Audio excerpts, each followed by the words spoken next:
This is why I don't. This is why I ad-lib everything. It's all right. Take 3. It's Friday, the 25th of July, and this is the Thursday night, Friday morning podcast with your hosts, Eric and Nate. What's up, guys? Yeah, what's up, dudes? Tonight's topic will be restrictions and limitations in society. What I focused on in my research this week was age restrictions, specifically in the United States, and why they are what they are. And I read a few studies, and I'm not going to quote anybody because this is the internet, and I'm right just by sheer virtue of being online. Based on the fact that I had my position was terminated in the company in which Nathan and I at one time worked together. We don't work together anymore. We no longer work together as of Monday because they terminated Eric. They broke up the team because they're a bunch of bitches. Yeah, well, it is going to make it because we can't collaborate throughout the week anymore. It's gonna be kind of hard on us. So, yeah. But what I was trying to say is because I was fired from my position, I had a lot of time this week to do a little bit more. Eric made notes. I made notes. And I actually would have had more notes, but my printer ran out of paper, and I was running late to get over here to the Terradome. How ironic that you used to work at a printing company and I run out of paper. Right. The week you get fired. Eric was fired for bullshit reasons. Basically, somebody we work with threatened to hit Eric, and when Eric didn't want to work with that person again, they told Eric he was fired. Yeah. So, God bless America. There is no honor among the bourgeois. Anyway, so yes. First of all, though, let's get to the viewer comments, and then I'm going to talk about Avatar: Legend of Korra. If you've never heard of that show, fucking hit pause and then Google that. Google that shit. And then come back. Is that on Netflix? It is on Amazon Prime. You can watch the first 2 seasons. So Nathan is going to be reviewing Avatar: Legend of Korra. He says it's on Amazon Prime. Yes. Okay. So you can watch it there. And I'm sure there's a bunch of illegal sites you can watch it. And actually, what I read today was that they're going to be simulcasting or even just exclusively showing the rest of Season 3, which is on episode will be 8 this week on Nick.com, Nickelodeon's website. Okay. So there's... oh, man. I can't wait to talk about Korra. Mostly because it's got a lot of my favorite actors in it, not just voice actors. Right. But anyway, let's jump into the comments here. I've got them pulled up as best I could do. This things I was fucking with. First comment we got was from, Mario Fan 6495. He left a weird face of something like a dude. Dude, look at my eye. It's so... Yeah. You see it? Yeah, There's a big old bump right there. It's crazy. It's because I have scar tissue right there. Well, and then you smacked yourself with your headphones. Those are some heavy-duty headphones. Okay, so he left that. Then these aren't going to be in the correct order because YouTube fucking just can't post comments in the fucking order they were posted. What's going on is, unfortunately, Nate cannot look at the... I can't read the full email from my email on my phone. Because he's an administrator, and for some reason he can't view the comments the way the rest of us can. It's bullshit. Well, we're going to work it out. I'm just going to start doing a print screen at home, or I can just copy and paste them. Well, I'll just read these in the order that I get them. Yeah. We got from Malik Castro. Malik! Since you guys were talking about governments and stuff last week, do you think they're helping this country? Did you maybe Malik meant? Is there any help? Is there any help capable for our country? I think is maybe what he meant. Well, first of all, I don't know if Malik is an American or not. I think Malik lives here in the U.S., I believe. Right, Malik? Let us... that's a good question. Malik, where are you from? Help us out here. Malik, maybe you can clue us in on where you're listening at. And also, like, David Weibelhaus, we were wondering where it is that you lived. Also, yeah, so, but to the comment... We know where Superfan Noah is, but anyhow, Malik. Since you guys were talking about governments and stuff last week, do you think they're helping this country? If you're talking about the United States, they're absolutely not. No. They're damaging the reputations of American citizens abroad and just basically starting shit with... within other countries to get their way, more or less. While at the same time completely disenfranchising the people here in the U.S. Yeah, and basically supplying weapons to people who are our friends now who will be our enemies later, just like they always did. Yeah, kind of like Osama bin Laden. Or even before they killed him, Saddam Hussein. Oh, yeah, absolutely. Was it in the 80s he was voted... there was an issue of Time magazine, Why the United States Loves Saddam Hussein. Yeah. It's like...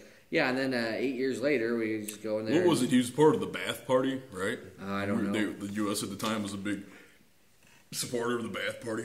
All I know is we gave them weapons in the 80s, and then in the 90s we went in and took them all away. Oh, it wasn't just the 80s and the 70s, too. Yeah. But yeah, that's when it comes to governments, that's another thing we have to sit down and properly outline an entire show. That's one of those things, man. That would just show how blatantly ignorant I am about politics. Prince Istari wrote, "You should have said Darude Sandstorm is like, it's trending on the internet right now for some reason." Really? Yeah. It's an old techno song. Yeah, right? And everybody's like, how did this get popular? It's like well, it's yeah.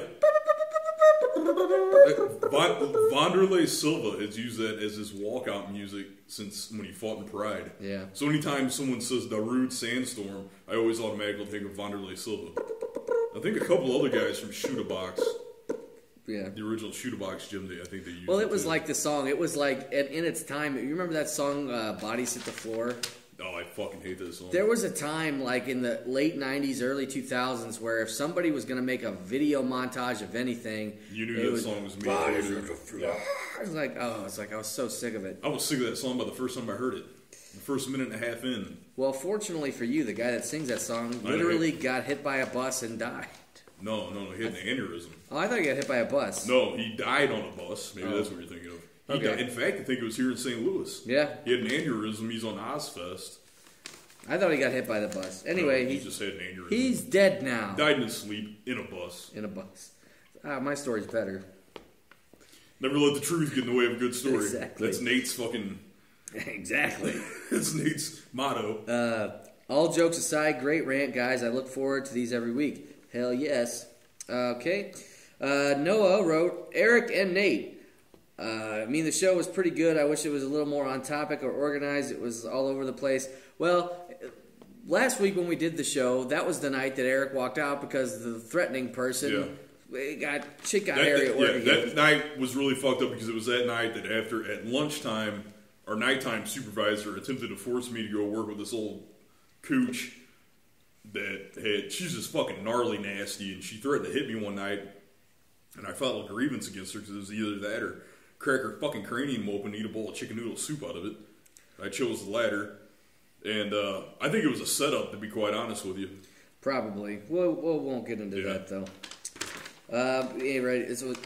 Anyway, Noah wrote, "It was like all over the place. Not a big fan of that. Sorry, it was a little hectic. We almost rescheduled, but we didn't want to do that. Didn't take any offense. I love your show anyways. Thanks, sorry if I was mean." That's constructive criticism. Yeah, you're not going to offend us. There's a difference between being a dick on YouTube and having constructive criticism. And you're Noah Superfan. Exactly. I heard our fan Started our fan page, which apparently I haven't checked it this week, and I got to give a shout out to somebody that's liked us on Facebook after I get through these. He also wrote, Is it Attila the Honeysuckle? I don't know. Raybo? J-Bo? No, not Raybo, J-Bo.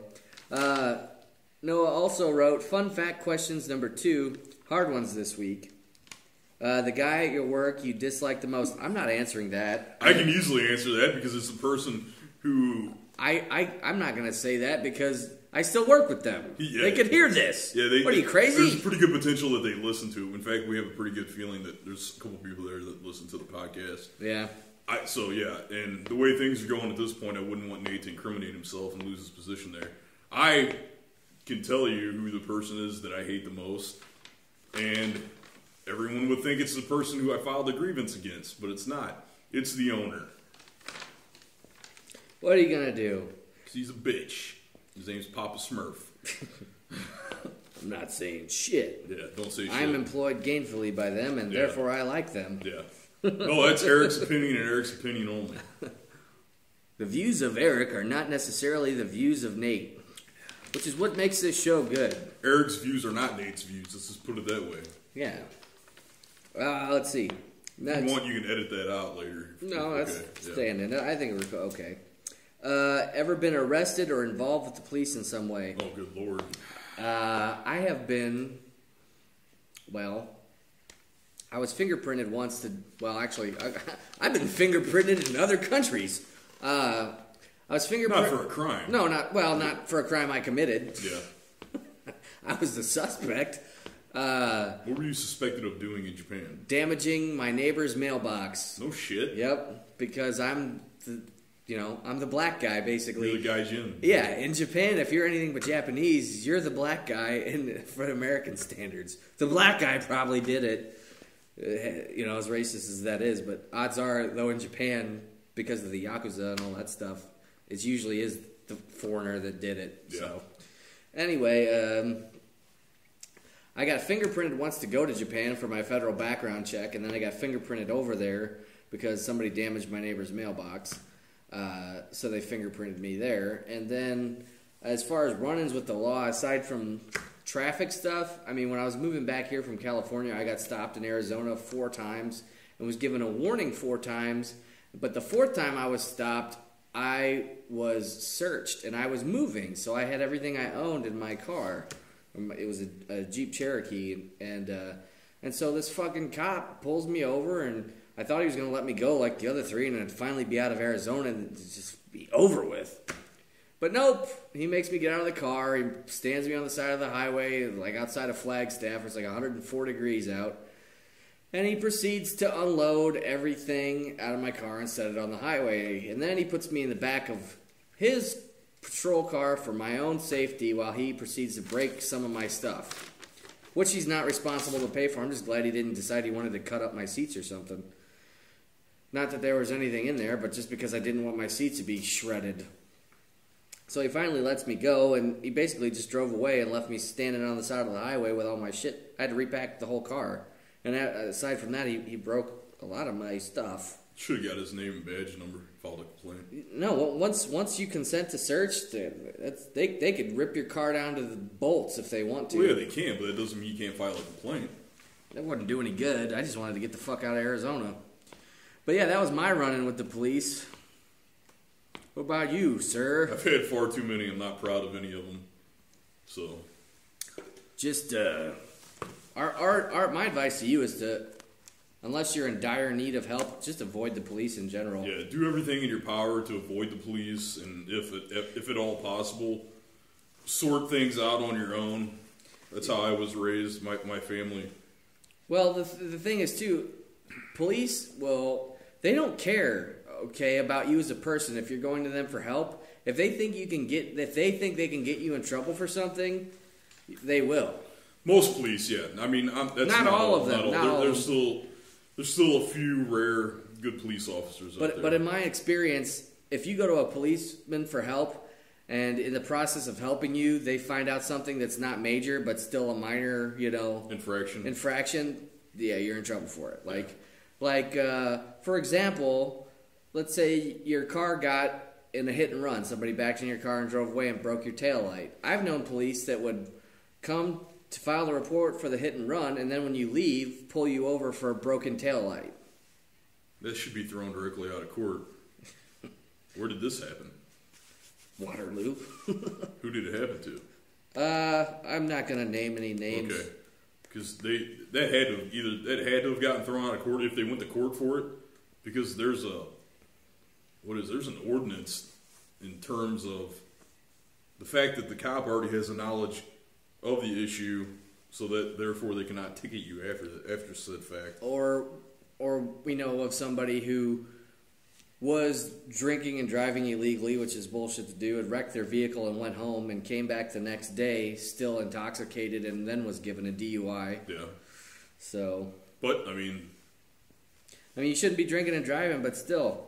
I can't remember, did he get into the truck to try to drive it off?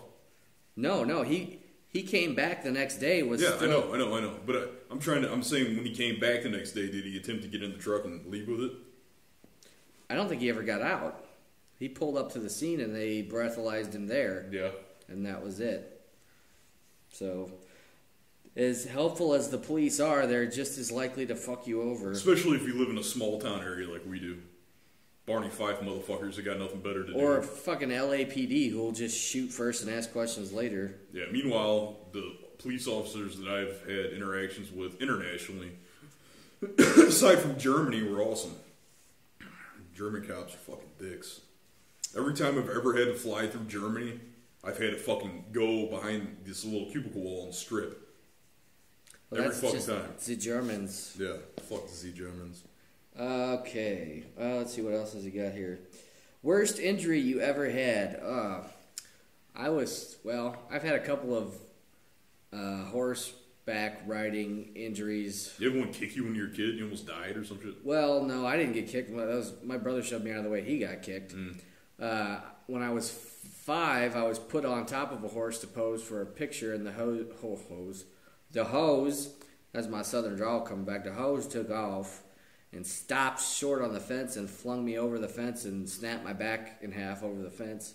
And then when I was a little bit older... Didn't literally snap your back. No, it wasn't like thoroughly broken, but I was a kid, so it was kind of like... I was still partially made of rubber at the time. Yeah. It was like a hairline fracture on like my L5 or something like that. Okay. And then when I was older, we used to board horses for people. We didn't actually own them, so we had to like take care of them and feed them and stuff. And occasionally we would train horses. And the one horse I was on didn't want me on it, but my left foot got stuck in the stirrup, and my left hip's fucked up anyway, and I got flung, and that fucked my leg up, which is why my leg's more fucked up than it already was. But yeah, I bet I've had horseback riding injuries, and then I almost cut my thumb off when I was 12 carving a jack-o'-lantern. And when I was 5, I had my right tear duct ripped out by a dog, but they sewed that back in, and now I can blow air through my tear duct. So yeah, I think that covers my severe injuries for the most part. I've had far too many. I won't even attempt to cover them. But by far, yeah. Eric's had staples in his head and yeah, shit. Far and above the worst injury I've ever had was I was in a vehicle on the night of December 24th. It's Christmas Eve of 2000. I was driving up Route 156 in Monroe County, going to my best friend's house to see him and his family for Christmas Eve. That'd be Nathan. I felt like a dick, too, because we kept calling him like, why the fuck isn't he here yet? So in other words, what I'm trying to say is I was driving to Nate's house, and I was in a pretty shitty car accident. Somebody pulled out directly in front of him. Yeah, at the last second, literally. And he ended up...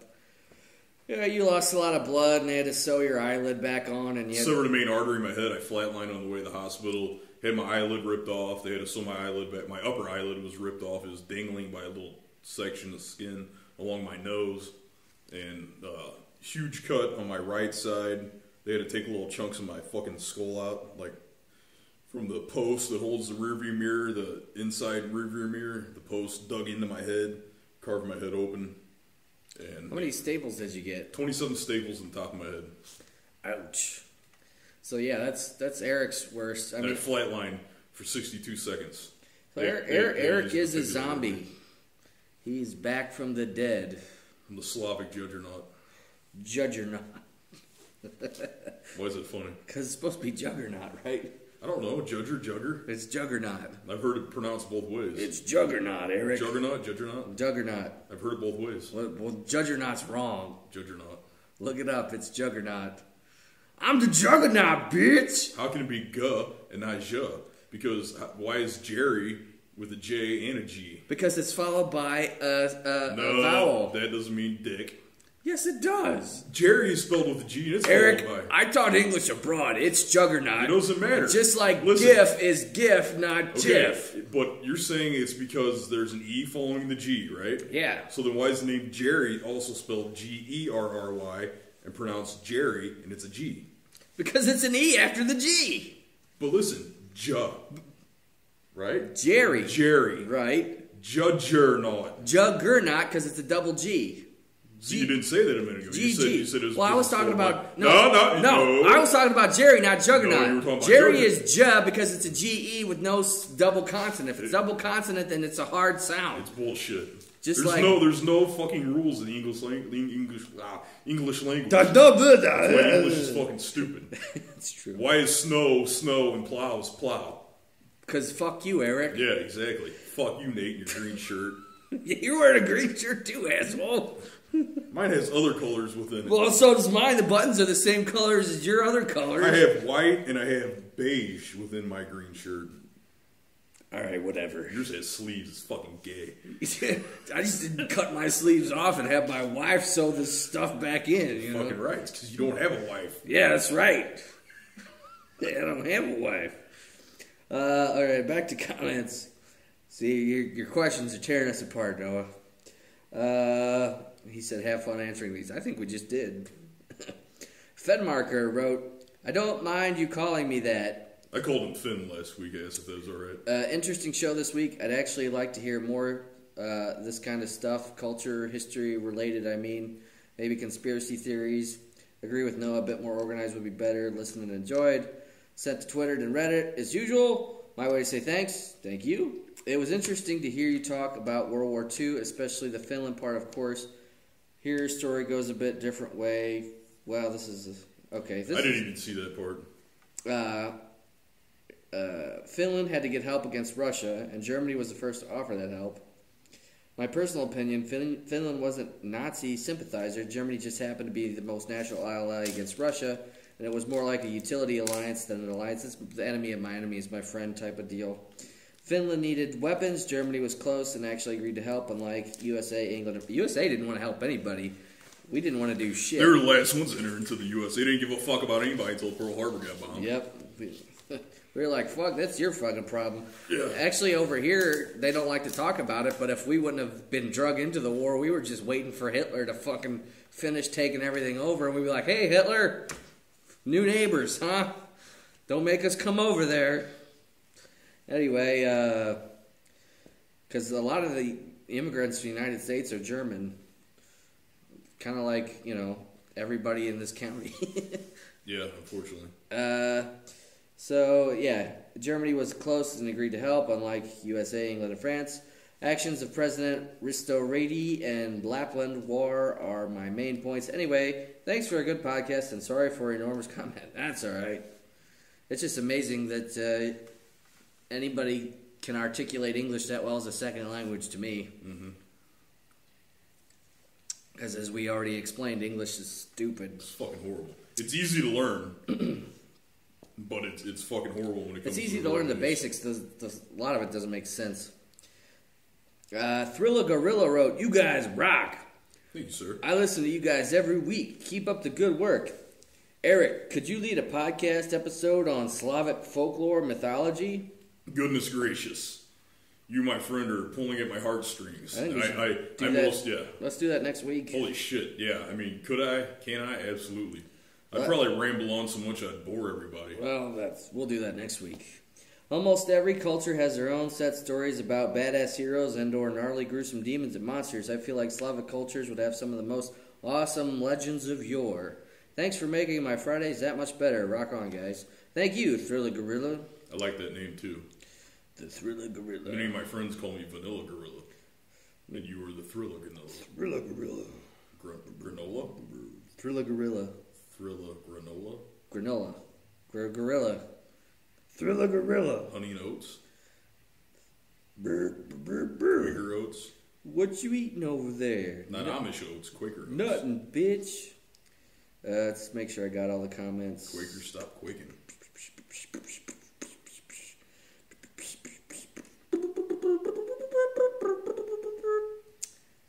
I believe Just that's a all. good old Yep, that's boys. it.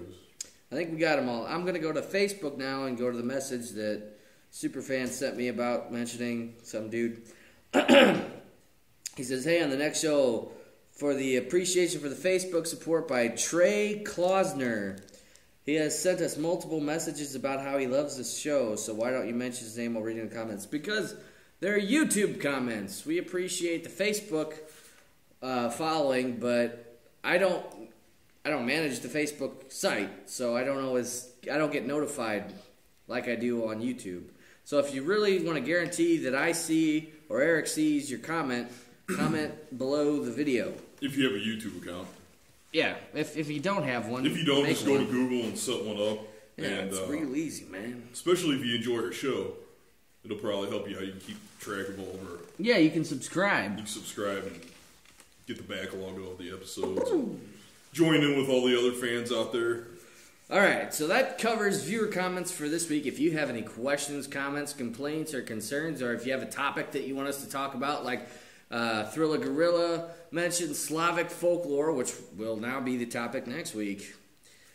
Fucking A, I'm looking forward to that too. Yeah, it's going to be complex. There's a lot of things we can touch on. For the most part, like, it's weird because for the most part, all the baddies, like all the monsters and the things that go bump in the night, they're almost the same throughout all the Slavic countries.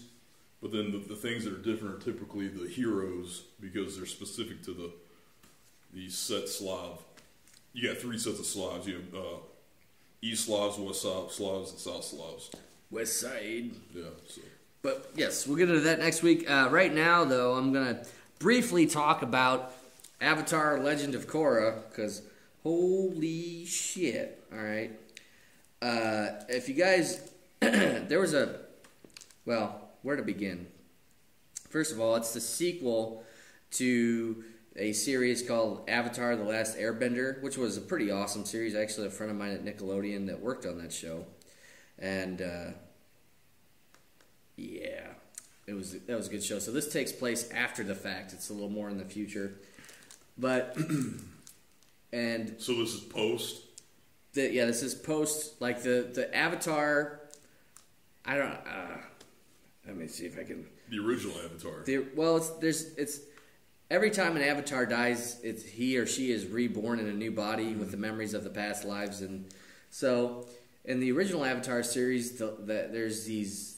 Basically, certain people have the ability to control elements like earth, fire, water, or air. Right. And the Avatar was the last Airbender, hence the name of the show. That's what I'm thinking of, the last Airbender. Yeah. There was a live-action movie they made out of it. It fucking stank, I heard. Yeah, don't just pretend it doesn't exist. Isn't it because M. Night Shyamalan Ding Dong had something to do with it? Yeah, everything he makes sucks. Except for Unbreakable, which I thought was okay. I liked Unbreakable. The rest of his movies, I don't... I think it's because Bruce Willis carried it. Yeah. He's such a good actor. But Legend of Korra was the sequel to that just came up out of the blue, and the main character, Korra, who's the new Avatar, is actually loosely based on my favorite female MMA fighter, Gina Carano. So how did that come about? Why was it that Gina Carano was chosen as an archetype? Just an archetype for because the main character, Korra, is kind of like she's very physically active and she's aggressive. Well, I mean, is there like a backstory as to why the writers chose Gina Carano? I just don't think there was like a strong, female presence. Right. Side, yeah. There's not one. I mean, females aren't typically known for, fighting prowess, and it... I mean, we had some, but it's kind of like a generational thing, because when we were younger, we had like Lucy Lawless, who kind of embodied that. And for this generation, I don't really think there was, much of one, but I'm just going to read some of the cast members. And for me, I mean, a lot of like anime and stuff like this is basically it's an American show that's animated in Korea, and it's sort of a Japanese animation style. And my biggest gripe with a lot of anime is the overdubs. They get some like shitty radio DJ to be like the character voices, and that person might have a good voice, but they're shitty actors. And so I think it's always important when you're doing a television show to not skip out on the acting ability. So we got Janet Varney, who voices Korra. She does an awesome job. I think you told me about her before. She's got the voice. Yeah, that was actually what you told me about. It was Korra. Yeah. I think I mentioned this before. David Faustino plays one of the main characters. He was Bud on Married with Children. Right.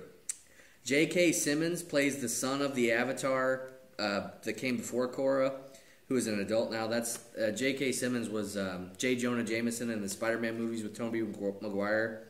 He's the farmer's insurance guy. He's an awesome actor. Oh, he's a tall African-American gentleman? No, that's Allstate. Okay.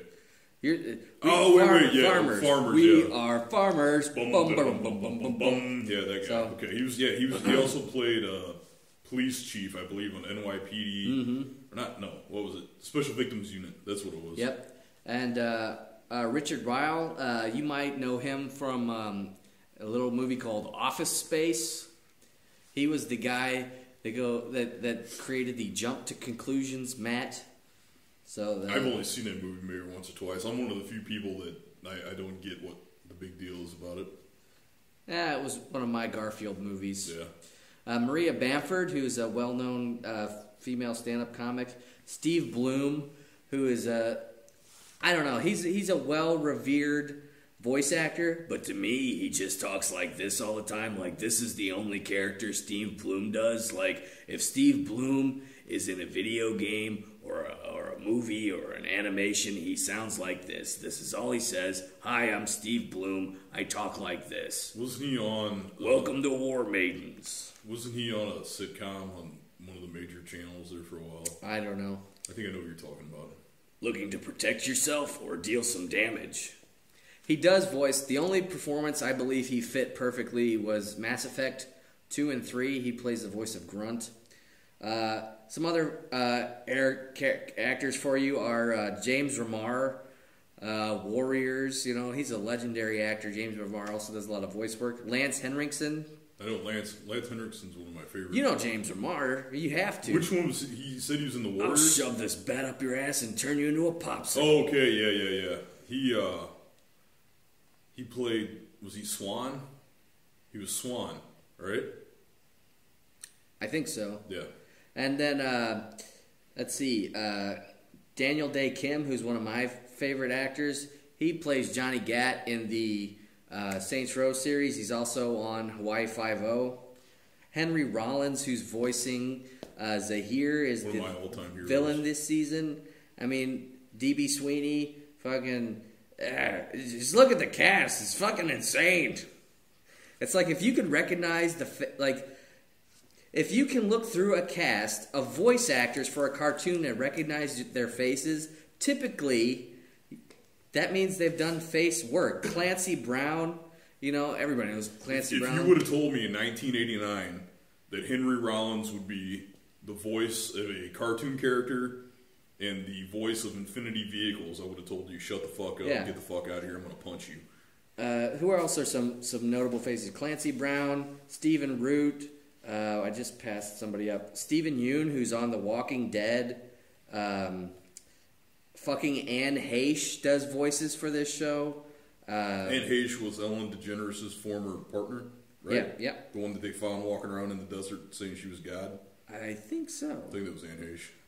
She was in the remake of Psycho, I think. Mm-hmm. Gary Cole, he played Ted Jones in Pineapple Express and a ton of other stuff. So, a lot of actors I recognize by face. Chris Hardwick did a couple of episodes. He's the Nerdist. He's a stand-up comedian. Jason Isaacs. A well-known actor. He was he was in all the Harry Potter movies. The long blonde-haired dude. Malfoy's father. I've seen maybe 30 minutes of one Harry Potter movie. I couldn't handle it. So, John Heder, Jennifer Hale. So I recognize that name, Jennifer. Nolan North, who's another famous voice actor, famous for doing Deadpool. But yeah, it's just insane. So first of all, you got super all-star cast of like well-trained, good actors and comedians. So the acting is spot on, and the storyline, holy shit! The first season, I was like, there's a lot of angsty shit in there that I probably shouldn't get as worked up over as I do. Like, you want to root for certain characters. Like, there's two brothers in the series who end up meeting Korra, and the first brother likes her, but then naturally the second brother likes her, and the one brother met her first, so he's trying to get in on it, but she's totally friend-zoning him, and then she goes for his brother. And you're just like, oh, man. That's like, oh. As a dude who's been in that situation before, I could really feel for Bolin. That's some little Faust and Big Halsey. Yeah.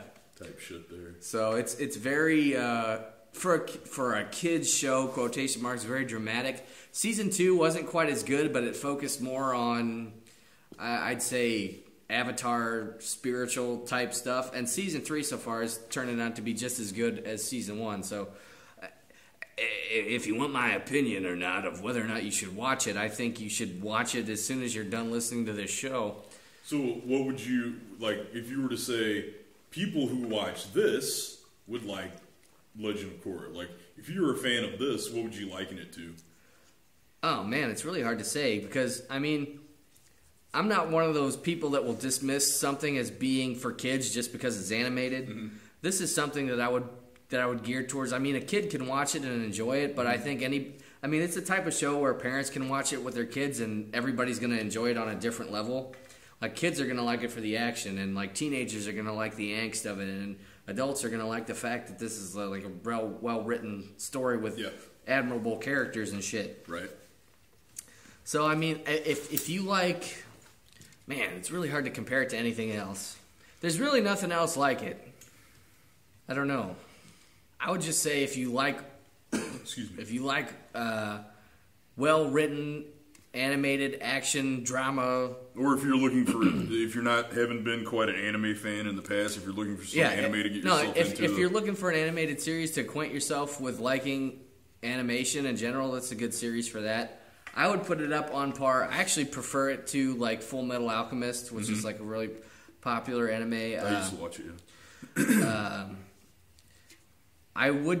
I would go so far as to say it's as good as Attack on Titan, though not as addictive and not for the same reasons. Yeah. So, I don't know. Just go check it out. Have you watched Princess Mononoke? A long time ago I saw it. What do you think of the voice-over work that... I watched the Japanese dub. Because I've only seen the English dub, the American English dub, where like I think Brad Pitt, Angelina Jolie, Morgan Freeman, I think they were involved. Morgan Freeman. Yeah, it depends though, because a lot of times, like I saw Howl's Moving Castle when I was studying abroad in Japan, and I came back over here and I saw the English language version, and they had like Billy Crystal and a couple of more famous people. But I can't stand Billy Crystal. I find him so fucking annoying. I think the problem though with a lot of actors though, and I like the way Keith David said it best because he does a lot of voice acting. He said that the difference between regular acting and voice acting is slight, you know. And I think if an actor understands that, then you get a much better performance. Like if a traditional actor treats voice acting as if they were performing for an audience, you get a much better performance. But I think what a lot of actors do is they focus too much on, oh, this is a cartoon, I'm going to talk all cartoony, you know. Right.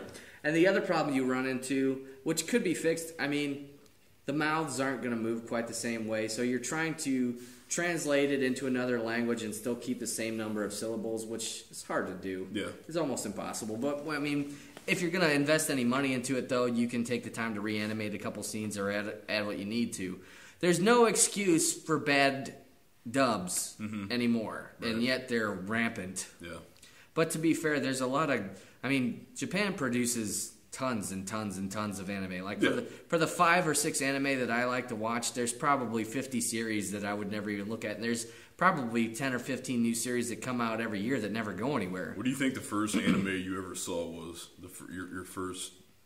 Well, Voltron. Yeah, I was gonna say Voltron too, but I remember before Voltron. You remember the Flying House? You ever see Flying House? No. It was like this crazy. I don't want to say it's crazy. It was a very religious themed cartoon, but it was Japanese anime. Oh, they love Christian symbolism. Yeah, it was called Flying House, and it was this kid, and I think he had a sister and a dog, and they stumbled upon this house. This fucking crazy mad scientist was working on all kinds of crazy like time travel shit, and literally somehow he was capable of making the entire house travel through time, and they would go back. Actually, it rings a bell, but they would go back into like the biblical eras, and they would take part within some of the major stories within the Bible. And there was a television in my grandmother's house in her breezeway. For some reason, it would not get any other channel other than channel. I kind of remember that show now. No channel other than channel 24. That's why I remember. It was on channel 24. So when I would get home from school, whenever at whatever point I'd go in the house to watch TV, I'd always go out on the breezeway because I was a weird kid, always wanted to be by myself. And the only channel I could watch was channel 24, and thank God, Flying House. And that was when I was real little. That was actually before Voltron. It crossed my mind you were talking about Well, anime. it's one of them things where like a lot of the popular cartoons from the 80s where it was an American series that was animated in Japan. Yeah, right. Like Thundercats, that was animated by what became Studio Ghibli. And what about like Silverhawks? Is that too? I'm not sure of Silverhawks for sure, but I know for a fact that the studio that Miyazaki started, like their first project was fucking Thundercats. Right. So if you like Thundercats and you're like, oh, this kind of reminds me of the Studio Ghibli film, it's because that was the precursor to Studio Ghibli, which I always want to pronounce Ghibli because of animated GIFs. But yeah, that's what I'm going to say about Korra. I'm sorry this was a little loose. I have a problem when I get excited about stuff is that I lose the ability to talk clearly about it, and then I just sound like an asshole. Well, no, you get excited. You want to try to come across with everything possible, and I think what happens is all your thoughts get jumbled. Yep. Same thing happens to me. Yeah, I want to say everything I like about it all at once, but to sum it up, man, it's just give it a watch. You know, I mean, everybody told me about how good Attack on Titan was, and I was like, whatever. And then all I did was go to YouTube and I watched like a 2-minute scene of like one of the episodes. And after I saw that, I was like, holy shit! Oh yeah, that was like when I was a little kid. Voltron. I mean, to this day, Voltron is awesome to me and everything to me. But then after Voltron, I caught the American edition of Robotech, which is it was originally called Macross. It was Robotech in the U.S. And that's how I was when I was younger. Oh wait, man! Even when I was 16, I was fucking obsessed with getting my hands on Robotech shit. I was obsessed with Robotech. They're gonna build those things, man. They're working on them. It's gonna be scary. We're gonna be running around in mech suits. Once they figure out batteries, we're in trouble. Yeah. Or we're gonna be walking around in mech suits. Anyway, let's talk about the topic for this week, which was restrictions and limitations in society. Basically, what brought this up to me is I'm sitting there thinking that one day I'm like, why is it that you can be 16 and get a driver's license, but you got to be 21 to drink, but still when you're 18 you can vote, you can get married, you're technically a legal adult, you can join the military. You can be drafted. Yeah, it's like you can, if the draft is reenacted, you can join the military, go to another country, murder people to save your life, but you cannot buy a beer. In other words, the U.S. government at 18 can use you to invade a foreign country, a foreign autonomous country. Yeah. And use you as a weapon of their own. Yeah, you could literally become a weapon at age 18. And I did some research into the human brain and its development and shit, and here are my theories on why all that shit is. And this was confirmed by the Oracle. She agreed with me when I explained to her the name of the show. Mom? Yeah. Okay. Who doesn't listen to the show, thank God. Anyway, so the reason I believe that the driving age is 16 goes back to like the roots of the United States being in farming and stuff like that, and children needing to be able to be licensed to help out, like drive a truck or, Well, you can get an agricultural license. Operate a vehicle. But I mean, before all that stuff, though, before all the red tape and that. Right. But also the fast food industry. I mean, imagine right now 16-year-olds, especially if you live in a major city, you can walk places and, you can take a bus. But around, places like this, I worked at Taco Bell when I was 16. That Taco Bell's 12 miles away, and there's not it's in another town. Yeah. You had to cross through you had to leave your town, cross through a village, and then go to another town. Right. I couldn't, and there's no bus, So if I didn't have a car, that means I don't have a part-time job. So I think A1, the driving age is 16 just for the purposes of part-time work. And as far as the military age and the drinking age, for most people, it's always a little different for everybody, which is why I wish there was some kind of test you could take, because everybody ages and matures at their own rate. I was a very late bloomer. Eric was an early bloomer. But the reason I think that the drinking age is 21, and they raised it used to be 18, but they discovered that your brain... Well, wasn't it 21 and then it went 18 and back to 21? They changed it in 1976, I believe. And I think it only held until 1978, and then they revoked it and made it 21 again. But the reason being for that, my theory is, your brain's not fully developed yet. Before age 21, for most people, you're capable of logical thinking, but your brain chemically is not fully developed, and so you're impeding your own development mentally. Right. So they don't want you to do that, which is the same reason why I think they want you to be 18 when you join the military, because your brain is still in a growth phase. It's capable of logical thought, but is also easily... It's malleable. Malleable. It's affected by pressure. So they can break you down and turn you into that killing machine more easily when you're 18 than if you're older and you're starting to question shit because you've got a little bit of life experience. So those are my theories. It's still it's a good theory, and I'm not knocking your theory, but if you stop and take a step back and look at your theory for what it is. Look at it as if it wasn't you who came up with the theory, just that it was laid out in front of you. Bullets will also impede the growth of your mind. You know what I mean? Right. But so that they're sending you off to a nation to, for all intents and purposes, die. Well, I know that, but like a 21-year-old is not going to be as open to suggestion as an 18-year-old just because your brain is not in that state anymore. When you're still 18, your brain literally is changed more easily by pressure from the outside. Possibly. So, no, literally. They've done scientific studies. An 18-year-old brain is capable of logical thinking, but is also far more susceptible to suggestion from an authority figure. Yeah, I don't think that's a negative thing, though. I think it's because a lot of people at 18 are starting to realize, hey, I lived in a bubble to some degree. Mm-hmm. I don't know what the fuck's going on. I need to walk out and take life to the teeth. I need to figure things out. So, of course, you're open to suggestion, but I don't really think that maybe it's just me. Maybe I'm just talking too much from my own standpoint. I don't feel that I was any more naive or open to suggestion or easily influenced at 18 than I was at 21. But I would call you the early bloomer, though. Yeah, you're right. Maybe, possibly. You might have been past that already. Yeah. That's what I'm saying. I wish there was a test, you know? Yeah. I mean, typically a teenager is far more susceptible to peer pressure than somebody in their 20s. Wouldn't you agree with that? Yeah, but it's a weird thing where we're talking about 21 now. So it's like, yeah, he's 21, but you can't really say in his 20s, because when you say in his 20s, I kind of think like later in the 20s, and yeah, you're starting to become settled. You're kind of starting to feel more relaxed within your own skin. Right. You developed an idea of who you are as a person. You have some moral groundwork laid out, shit like that. But there's a lot of, I mean, if you look at it, think about the people that you know, like when they're 21, that didn't live like where we live here in the rural outer reaches of the nation. A lot of people that live within the cities didn't have the accessibility and the chances. When we were 16, we were already drinking. Let's be honest. Shit, I was 14. Well, I know. I'm just saying. let's say it's 16. So us here where we live in outer reaches in the outermost green, we kind of go through a staging effect that other kids that live in urban areas probably have to wait a little bit longer to go through.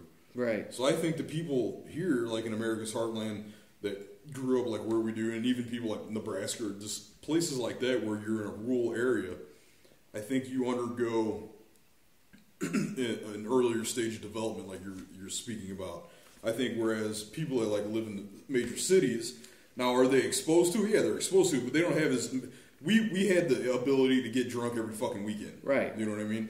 That's not as easy for kids that live in Chicago, New York. You know what I mean? Their parents probably have a little tighter grip on it. As far as we know, though, we don't know. I didn't grow up in Chicago. Well, here's the thing. I'm basing this on the fact that I've worked in nightclubs in other cities in the U.S.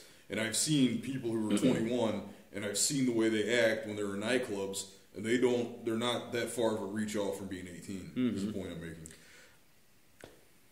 So I'm not disagreeing. No. I'm not disagreeing with you at all. It's actually though the one of the reasons too though is I was reading this. It's something I read online. I can't remember. It was Mayo Clinic or something like that.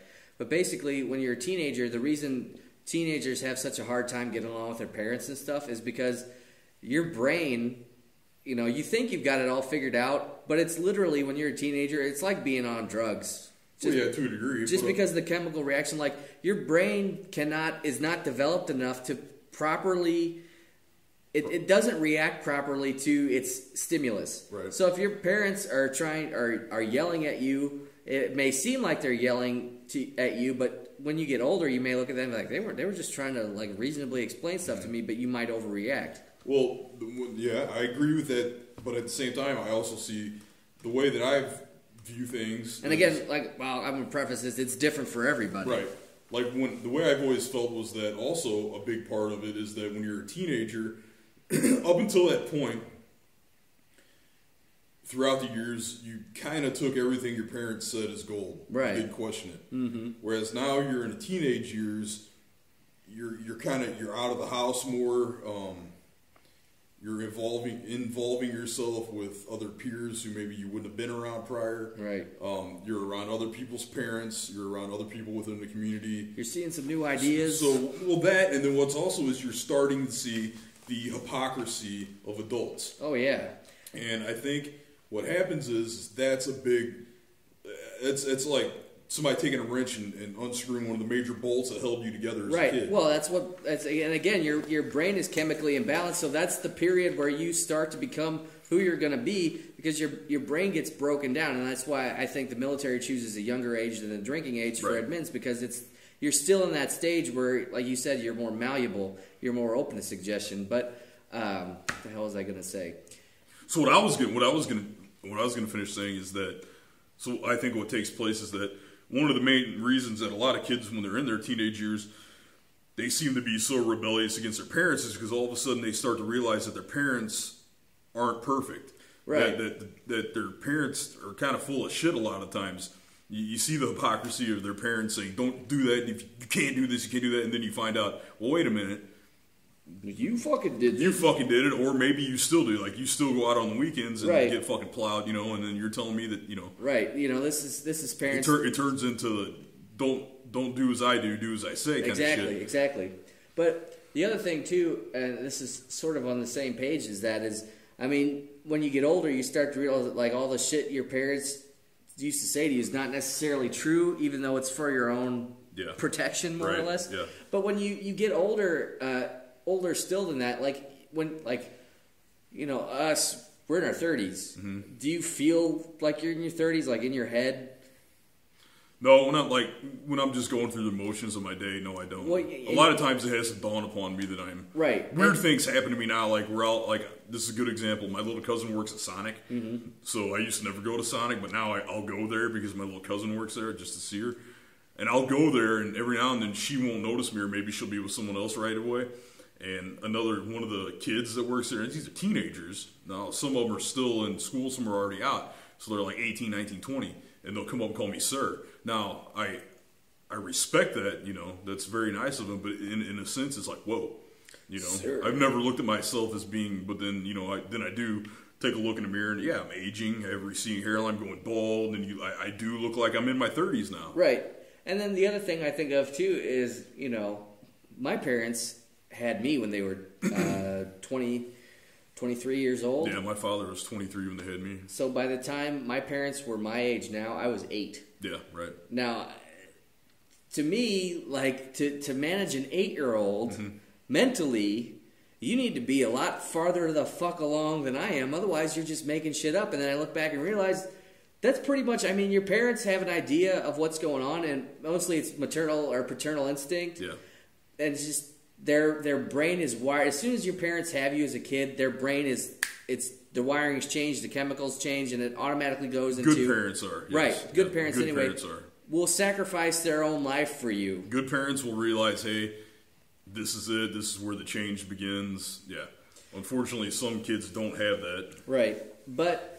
And that's where you get a lot of your parental bullshit from, is their automatic response to keep you out of trouble. Like, that's their job, is to keep you alive as long as possible, right, Right. And that's built in. Your parents, if they're decent people, are gonna look out for you, and maybe some parents, when they see their kids reaching teenagehood, I don't know if that's a fucking word or not, but when they reach that age where they're kind of like in sophomore year high school and up, and they start, maybe those parents start to cut loose again because they think that somewhere inside their head another switch gets hit, and they're like, hey, I've protected my offspring, for 13, 14 years, and all of a sudden they try to start rehashing those years where they were partying right up until you came along. Because I've seen that where all of a sudden kids that I went to, because I was raised by my grandparents, so none of that shit went down. My grandparents were already fucking old when they adopted me, and they're old school immigrants, so they were the way they were fucking forever. Right. But I had a lot of things where a lot of my good friends,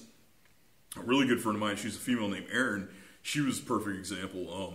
Her house was, her mom and dad were really influential in the neighborhood.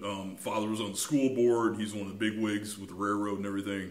Her mom was the same way, really influential. They had their hands in everything. They're always looking out for all the kids in the community. And that was like the safe house for all of us, They knew what we were up to.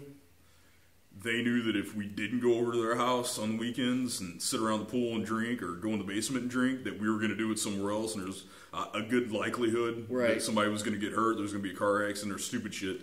So it wasn't so much that they condoned what we were doing, because they kept us on a leash. We couldn't get out of fucking hand. Right. But we would go over there, and we would go, and they had a huge finished basement, and we'd go down, and we'd have drinks, and we'd listen to music. That's all we do. We'd sit around, drink, listen to music, fucking kiss each other, some shit, some stuff like that. Spin the bottle and shit. And never once did anything bad ever occur there. Well, we did it a little bit differently. This was before we had cars and shit. I was drinking, and I would just take normally I would take the bus to my house, and when I was 14, I was trapped here all weekend. But I get a bus pass, from my parents, written consent to go home with another kid on their bus. And I go to my friend's house on Friday night, and a friend of his family owned one of the local bars, which was in walking distance of his house. So about 9 p.m. on a Friday, we'd snake on over and try to score some booze. And I'll never forget, this is the be careful what you wish for moment. I don't know if I've mentioned this before on the show. Basically, it was me, Joe, Kane, and Tori. I was going to say, you talking about Kane? Yeah. Yeah, okay. So it was in Burkesville? We won't say where. Okay. Well, I mean, it's been 15, 16, 17 years ago, but anyway, there was a creek with a rock wall and a dam or a bridge or something next to it across from this bar, and we couldn't get any booze that night, and we're sitting there, the five of us, me and this girl and my two buddies, and me and the girl are in one of those fucking teen movie moments where we're looking up at the sky, and I say, man, I wish this is what I look back on my childhood and go, I was stupid. I was proud of being lazy, and I was getting drunk every weekend. And I'm looking up at the sky, and I go, man, I wish we could get some alcohol. And just as I said that, as soon as the word escaped my mouth, it was followed by a shooting star. And I looked at Tori, and she was like, whoa. And then we both looked straight across, and the door of the bar just kicks the fuck open, BAM!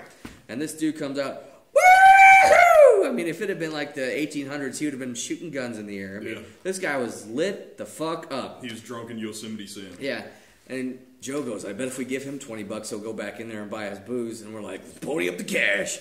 So we all, 4 14-year-old kids approach a drunk stranger on a Friday night around 11 p.m. with cash and go, hey, man, if we give you this money plus a little extra, will you go back in there and buy a 30-pack of beer and a bottle of pucker for the lady? And he's like, hell yeah, I will. So it's Monroe County. There's some generous gentlemen, especially when they're inebriated. Yeah, we paid him anyway. I think we gave him $20 on top of what the booze cost. You were probably like a twinkle in his eye of the memories of his past. Oh, boy. So that was his good Samaritan moment. He goes in and comes back out with our stuff. I don't know who the fucking guy was. I'd never seen him before, and I never saw him again. I'm convinced he came on the wishing star. And anyway, he gives us our stuff. We pay him, and he jumps in this truck, and he's like, now don't you kids be driving. And we're like... he's fucking... Yeah, he's torched. Yeah. He's gone. And we're like, we don't even have our licenses. And he's like, neither do I! And we're like, wow. You got to give that guy a name. I'm going to call him Buck. Buck. My name's Buck, and I like to get drunk. And to get kids drunk, too. Yeah. Well, I tell them not to drive. Yeah. I got to be safe out there. So after, a couple hours, I mean, this is right around this time of the year where the corn is tall. It's 6.5 feet tall. And we're walking down a back road, and the cops come driving by. And the wigwags come on, the red and blues, and we just ditch it into the cornfield. The police is, 4 kids in a cornfield. He's not getting out of his car. So I run through the field. I lose track of everybody and everybody. Is this in St. Joe now, or where were we at? I don't know where we were. I was drunk. We were wandering down in the bottoms, so I trip on this culvert in the middle of this field and gash my shin open, and I drop all the what was left of the beer all over the ground, and I'm laying in the field with my shin busted open in a pile of empty beer cans, looking up at that sky going, damn it. I wasted a wish on this. So, like, I'm laying there. I'm lost in a cornfield, bleeding and covered in, like, stale beer, looking at the sky going, why didn't I wish for anything else but this? It's like that point where you know that you're so drunk that you're going to be hurting the next day. Yeah. And you're much more resilient like, I never got hangovers until I was about 25. Yeah. So, but yeah. Did I ever tell you about the first time that I got in trouble with drinking in the law?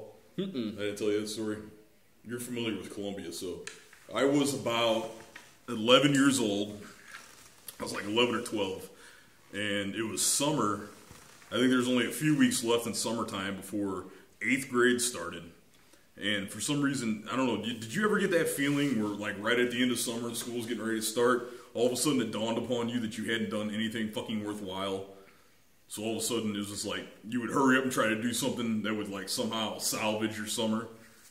No, I was just, see, when I was that age, I was already reading Garfield, and I was like, I'm going to take a nap and eat a bunch and lay by the pool, and I did. I look at pictures of myself, and it's just me slowly getting fat. Like fucking Garfield. Until I hit college, and then I thinned out for a couple years and got fat again. So this would happen to me every year for some reason. Summer would come on, and God knows what the fuck I would do. I went through so many different phases. Like, one summer I remember I decided I was going to be Navy SEAL. So I went through what I consider would be Navy SEAL training, which basically meant me running myself to death when it was hot outside, holding my breath for a really long time in my cousin's pool while I was underwater. Shit like that, right? I'm a Navy SEAL. Yeah, well, come on, I was a kid. Well, yeah, you know. Pretty impressive for a kid. I used to throw a ball on a rope into the tree and pretend I was Spider-Man, okay? That's as much. And then, like, the next summer, I would get, my cousin, like, bought kickboxer. You know, so then I ended up outside kicking fucking walnut trees because I was going to become a professional kickboxer. I was a fucking weird kid. So every summer it would always happen where I would do God knows what up until like the last week or two, or maybe the 3 weeks out before the school season would start again, and all of a sudden something would come upon me, and I'd be so manic that I decided I had to do something. I haven't done anything with my summer. This is pathetic, you know, and it was like this weird thing, like, I'm going to be, like, let's say it was 7th. Right? So it's the summer after 7th grade, I'm getting ready to go into 8th, or maybe it's the summer, it's like, I'm going to be in 7th grade, I got to do something. Like, what the fuck does that mean? But when you're a kid, I guess it meant a lot. Well, your world is smaller then, so small things are bigger to you. So I was like, I got to do something. So every summer, it was always that way. Right at the tail end of summer, I had to do something that I felt would salvage my summer, make it epic. For some reason, that summer, right before 8th grade, I decided that for the most part, my summer pretty much sucked, and I needed to do something. And I was sitting around, in the summers, I got sent to my father's house quite a bit for, like, what do they call that? When you're a kid and you don't live with your parents and they send you off to your parents. What is that called? I don't fucking know. They did the same thing to my cousin last week. He had to go see his mom. Yeah, court-appointed time with your parents. Yeah. So I would leave my grandparents' house, and in the summers I spent a shitload of time out on my father's family's farm. And basically what it meant was I was on the farm by myself, and my dad was never around. So I didn't know what the fuck I was going to do. So I was like, open the fridge. I found a bunch of my dad's beer. So Pound that shit. Yeah, so I was like, so what else is cool? What do older kids do in Columbia? Well, older kids go uptown, they walk up and down Main Street, and they hang out at the fountain. I was like, all right, cool. I got a bitchin' bike. I had this bitchin' dyno that was my cousin Jeremy's, and I guess he either outgrew it or a newer model came out that was better. So I got it. Now, at the time, I still do, I live on this farm now. I lived quite a pretty good deal outside of Columbia city limits. In the 80s, it was even worse. Like, it was even farther out. Mm-hmm. This was before Route 3 was 4 lanes. Right, This is 2 lanes. Yeah, I remember that. No lights. It's like 2 lanes, no lights, and, like, dirt. Yeah, so in order for me to go to town, I would have to leave my farm. So I go down my farm road up to Route 3. That's suicide. Yeah, and I would have to race as good as I could. And I did this all the time. Like, even if I stayed with my dad and I had to go to school, I would walk or ride my bike to school up Bottom Avenue. I rode my fucking bicycle up Bottom Avenue. It's amazing you're alive at all, actually. I know. So I decided that night, and the sun was still out, summer. The sun was going down around 9 o'clock. I decided that the greatest fucking concept and thing for me to do that evening was to fill my backpack up full of beer, my father's beer, get on my bicycle, and just cruise up and down Main Street in Columbia. Sure enough, that's what I do. So I'm going up Bottom Avenue. I know all the good stretches I can go to and have a drink. So I cut past Sunderman's garage, go behind Sunderman's garage to the St. Paul Evangelical Cemetery, fucking shotgun 2 beers, hit the bike again, man. I'm good. Riding, fucking burn this beer off, buddy. Sweating it out. Oh, yeah, I'm cool. Look at me. Get up on Main, I cross over Vogue. I get up on the Main Street. I'm on Main Street. So I'm like, all right, what do I do? All right, let's head south. So I'm running south, so I'm going on the, like if you're heading south of Main Street, I'm on the right-hand side. Probably not even the right side I should have been on. So all I'm doing is cruising up and down Main Street all night on my bicycle, waving. Now I'm having such a good time, and every now and then I'll stop and fucking chug a beer. But what I'm doing is I don't want to get caught drinking, so I'm taking the empty beer cans and I'm putting them back in my backpack. So what I did was I had my backpack, I had 2 zippers, So I would zip it all the way up to right about here. So each zipper is right behind my head at about the ear space. Just enough so that I could reach up in the back and grab a fresh beer when I needed it. And then I'd shotgun the beer when it was gone, stick it back in my backpack. Well, at this point, Eric's had, I probably had like 5, maybe 6 beers. I was pretty fucking blotto. It was lit up, especially on your bike too. You just got all that alcohol rushing through your system. No, that's the weird thing was I think I didn't really comprehend how it crept up on me because I was being physical. Like I was drinking and I had to be aware of the people and the cars. So I probably thought I was a little bit better than what I actually was. You're probably like weaving all over. I got it. It's cool, man. Nobody knows. Just that cool. Nobody knows. Just that cool. So if we could only have video footage of Eric on that night, who knows what the fuck it looked like. So here's what takes place. Cruising up and down Main Street, and at some point I see a cop car in the opposite lane going the opposite direction to me. So I'm like, oh shit, be cool. Don't look at that dude. Be cool. Extra cool. So that's what I'm doing. I'm being cool. So I keep riding. All of a sudden, the thought crosses through my mind that maybe I should just go ahead and go home. I've had a good time. Pushing your luck. I'm pushing my luck just a little bit. It'd probably be best. Sun's going on. Get the fuck out of here. So I'm at this point, I'm going south. He was going north. So I go up to what was the Ace Hardware parking lot. The old one. Ace is still there, but it used to be in this side. So I go up to the Ace Hardware parking lot, bust a donut, wait, cross over to the other side of the street. Now I'm heading north on Main Street. I was going to take that down, almost kind of down around by where Tiny's is, your uncle's bar. And I was going to cross over by that body shop, because if you go that way, that's Volk Street, and Volk runs down the bottom avenue. It's like all the back streets, nobody ever goes back there. So I'm heading that direction. Now, the problem is, there's a big-ass group of people. So I'm drunk, I'm inebriated, I'm not thinking too well. So I'm like, fuck, I'll just turn around. So I turn around. I don't know what it was. Maybe I thought they would like be able to tell that I was drinking or some shit. So I turn around and I ride back towards the Lantern for a little bit, right? So I get up to the Lantern, I start to turn around again on the north end of Main Street, and I see these people have turned. So they've turned. I'm like, cool, I'm going to get out of here now. So I turn around on the same side of Main Street, rolling down the street. All of a sudden, here comes that fucking cop. I'm like, all right, dude, be cool, be cool, be cool, be cool. I was being cool as fuck. Problem was, I wasn't paying attention in what direction my bicycle was going. Whoops. I thought I was staying straight. Unfortunately, I'm heading north on the what is now the right-hand side of Main Street, and my tires slow out, like just slowly veering off just a little bit, little increments at a time to the right. Do you know where my cousin's auto body shop is uptown? It used to be the old S&S gas station. Yeah. Okay, caddy corner to that is like the new Gillian's graphic shop. Okay, if you're heading north, on the very next side after Gillian's is a house, and they've got those big hedges. So what happens is I'm riding, going at a good pace, good clip, not paying attention, looking at the cop as the cop rolls by me. My front tire goes into one of the hedges. Whoops. And it was one of those thick hedges, just real woody and hardy on the inside. Gravity takes over, front wheel gets stuck in the hedge, my hands go into the hedge, I do the fucking Pee Wee Herman over the handlebars, over the hedge, land in people's yard. I'm like, oh, fuck, that sucked. And all I'm thinking about now is what just happened. I'm not thinking about the cop that had just passed me. To my dismay, the cop saw it happen. Cop busted you up by S&S, I guess, and comes over, and all I see is like the light from the car. Cop gets on, he's got his flashlight, 'cause it's dark now, and he's shining a light on me, and he's like, oh, hey, you doing all right? You okay? You're not hurt? He's coming to check on me.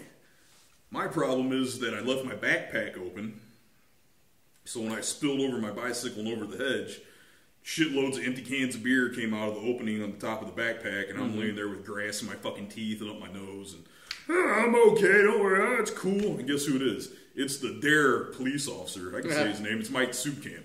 It's Sergeant Mike Soupcamp of the police department. He was my DARE officer in 5th and 6th grade. And he finds me sprawled out. I didn't teach you shit. Yeah. So he finds me sprawled out in these people's yard with grass all in my fucking teeth and pretty shit-faced for my age. So what happens, my bicycle goes in the trunk of his car. I go in the back. I go to the police department with him. He's like, giving me the talk and everything. I'm going to have to call your father. In the back of my mind, I'm like, just fucking call my dad. He's worse off right now than I am. So sure enough, he tries to hunt down my dad, and my dad is at Michael's.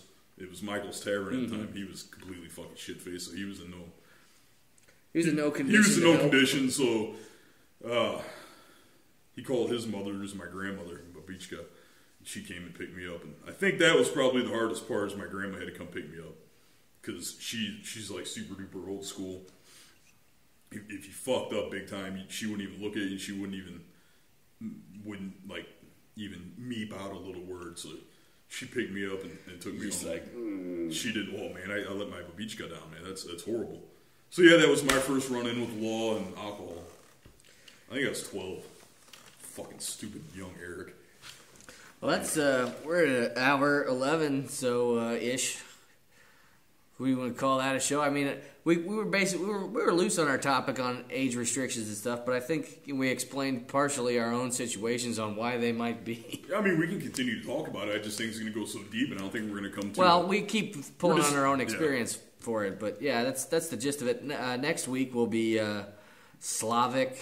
Folklore. Well, I don't know if we want to do an entire show on it. Maybe I could do a segment, like I could talk about... Well, I mean, after we do comments and stuff, we're burning like more than half the show on comments and other stuff, so I think you could definitely do a good 20-25 minutes. Yeah, it's just one of those things where a lot of the characters that take place in Slavic folklore are really complex, so I might only be able to talk about one character in that night, you know what I mean?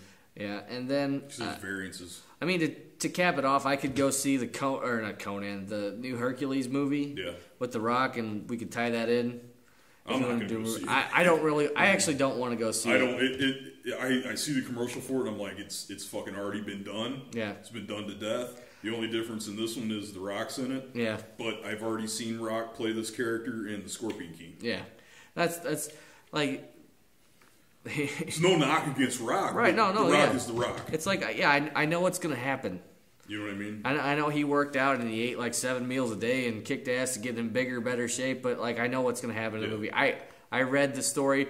If I want to watch a Hercules movie, I'll tell you right now, we could skip next week's review. I'm not going to go see The Rock Hercules. I would rather rewatch Disney's Hercules with Danny DeVito. Yeah. It's been done to death, man. And I'm more than happy for The Rock. I'm glad he had a payday, but... I kind of wish they would have got somebody less famous. Like The Rock, I mean, he's pretty much typecast, you know? The Rock is The Rock. Oh, he's very much typecast. But it's one of those things where you're a big fucking guy like that, you're going to be typecast. Mm-hmm. You know what I mean? It's like when people went to go see Red Sonja. You knew you were really seeing a Conan film. Right. Right? Yeah, exactly. But yeah, so we'll call it there. Leave your comments below. Check out our Facebook page. Thanks to Superfan Noah. I'll put a link in for that. And then who was the other guy whose name we needed to mention? I think we mentioned it. It was. Well, let's just mention it one more time. Mention it one more time. Shout out. I want to say thanks to Malik again. David Weibelhaus. We haven't heard from you in a couple weeks. Trey Klausner. Shout out to him for being a super fan. Yeah. So. Leave your comments. Thriller Gorilla, thank you for the suggestion, and it shall be done. It shall be done. And we'll see you next week. Thanks, guys. Take care. Later.